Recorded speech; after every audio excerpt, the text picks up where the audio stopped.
Hello guys, you are seeing Prime News Australia, where we show you the latest and important news of Australia in the fastest and reliable way. So come, let's start by not delaying 25 big updates of the Australia, especially for you. Before proceeding in the video, comment by commenting from which state you are watching, and also like video so that YouTube can reach this video to more people of Australia. South Australia's Labor government, under Premier Peter Malinauskas, achieved a historic landslide victory in the state election, securing at least 34 seats in a decisive second term. The win was called swiftly after polls closed on March 21st, with Labor dominating metropolitan Adelaide and capturing former Liberal strongholds. This strong endorsement came despite economic pressures, allowing Malinauskas to continue his reform agenda while the opposition faces significant rebuilding. One Nation made a groundbreaking entry into South Australian Parliament by winning at least one lower house seat, Hammond, with Pauline Hanson's party outpolling the Liberals in several key areas and gaining nearly a quarter of the primary vote in some regions. This surge positions One Nation as a potential de facto opposition force, signaling a shift toward populism and challenging traditional two-party dynamics in the state. The Liberal Party endured a devastating wipeout in the South Australian election, holding only around 4 seats so far after losing numerous metropolitan and regional seats. Senior Liberal figure Anne Ruston admitted the party has a lot of work to do and must absorb sobering lessons from the defeat, including voter dissatisfaction and failure to counter the One Nation momentum that fractured the Conservative vote. Former Foreign Minister Alexander Downer described One Nation's strong performance in South Australia as evidence of a global wave of populism reshaping politics. He highlighted how anti-establishment sentiments are gaining traction down under, similar to trends in other democracies, and warned that mainstream parties must adapt quickly to address voter disillusionment amid economic and international uncertainties.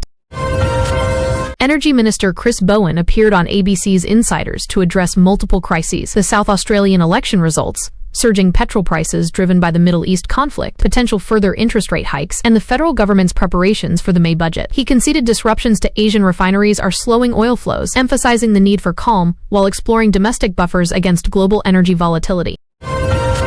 One Nation MP Barnaby Joyce celebrated his party's historic South Australian breakthrough on Sky News' Sunday Agenda, calling it validation of growing support nationwide. He discussed the election implications for federal politics while touching on escalating Iran-US tensions, including fresh strikes, and urged stronger Australian involvement in securing critical maritime routes amid the ongoing war. Tropical Cyclone Narelle, downgraded to a tropical low after crossing the Northern Territory coast, continued to impact northern Australia with heavy rainfall and strong winds. The system moved toward Western Australia's Kimberley region, prompting warnings from the Bureau of Meteorology. Already saturated areas face risks of further flooding, with evacuations ongoing in vulnerable communities following an already severe wet season. The Bureau of Meteorology's weekly forecast noted that after Tropical Cyclone Narelle's northern effects subside, a cold front will sweep across southeast Australia, bringing widespread showers, cooler temperatures, and potential thunderstorms later in the week. This shift offers relief from heat but raises concerns for agriculture, with farmers monitoring soil saturation and crop impacts from the changing conditions. Australia joined the UK, Japan, and 19 other nations in committing appropriate efforts to secure safe passage through the Strait of Hormuz amid Iran's disruptions to shipping lanes. The pledge aims to protect global energy supplies as the Middle East conflict escalates, with Tehran's actions threatening international trade and prompting coordinated diplomatic and potential naval responses from allies.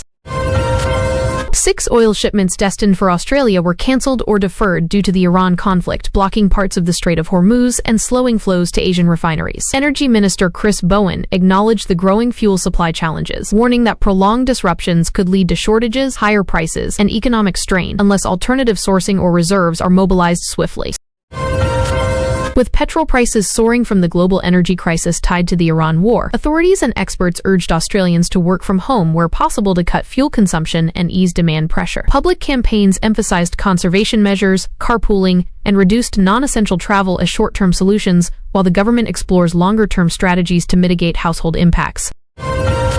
The federal government is considering new taxes or levies on gas and coal exports to generate revenue that could shield Australians from escalating fuel costs and inflation triggered by the Middle East conflict. Discussions focus on redirecting export windfalls to domestic subsidies or relief packages, though critics warn such moves could affect trade relationships and energy sector investment.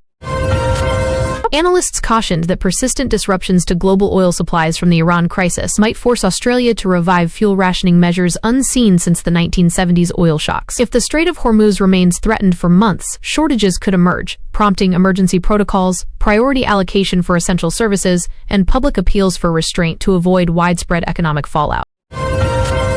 The annual Canberra Balloon Spectacular concluded on March 22nd after a vibrant 9-day run from March 14th, featuring dozens of colorful hot air balloons soaring over Lake Burley-Griffin. Crowds gathered for mass ascensions, night glows, and family activities, with perfect weather enhancing the stunning aerial displays and boosting tourism in the nation's capital. Australia's latest billionaire and high earner rankings revealed the country's wealthiest individuals amid ongoing economic turbulence from global events. The richest 250 list highlighted a combined wealth surge to hundreds of billions, sparking debates on inequality, taxation, and how domestic policies should address cost of living pressures affecting ordinary Australians. Anticipated 2026 restaurant openings excited food lovers, with highlights including a Sydney residency by a 3 Michelin-starred Californian venue and new Melbourne projects led by acclaimed chef Andrew McConnell. These ventures promise innovative dining experiences blending international influences with local ingredients, drawing attention amid economic challenges impacting hospitality. In Scoresby, Victoria, 2 courageous truck drivers heroically intervened to thwart armed carjackers attempting to steal a vehicle in a service station car park. Their quick actions prevented escalation, leading to police praise for community bravery while investigations continue into the suspects and potential links to organized crime.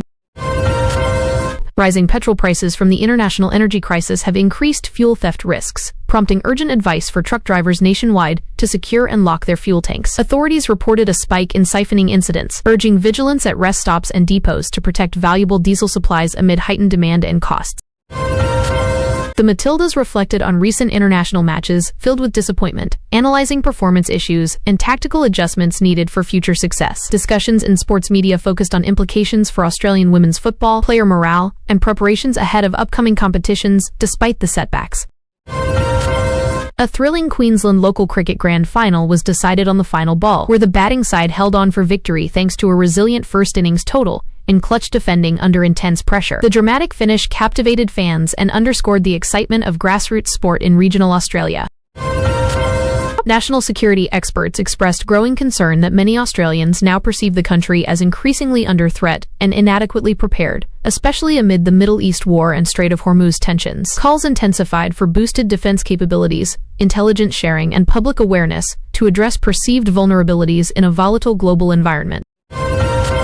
Immigration policy debates heated up following One Nation's South Australian gains, with clashes over temporary visa restrictions from war-torn countries like Iran. Critics called new laws blocking arrivals a slap in the face to affected communities, while supporters argued they prevent mass influxes during crises and protect national interests. Police in Western Australia investigated flyers targeting the LGBTIQ+ community, suspected of being hate-motivated, distributed in public areas. The incident prompted community concern and calls for stronger anti-discrimination measures, with authorities urging anyone with information to come forward amid rising reports of similar prejudice-driven materials. Economic commentators noted that the Iran war's fallout, including inflation and fuel price spikes, is significantly hurting Australian households, but presents an opportunity for the Albanese government to push bold reforms. Suggestions include energy transition acceleration, budget relief packages, and structural changes to build long-term resilience against external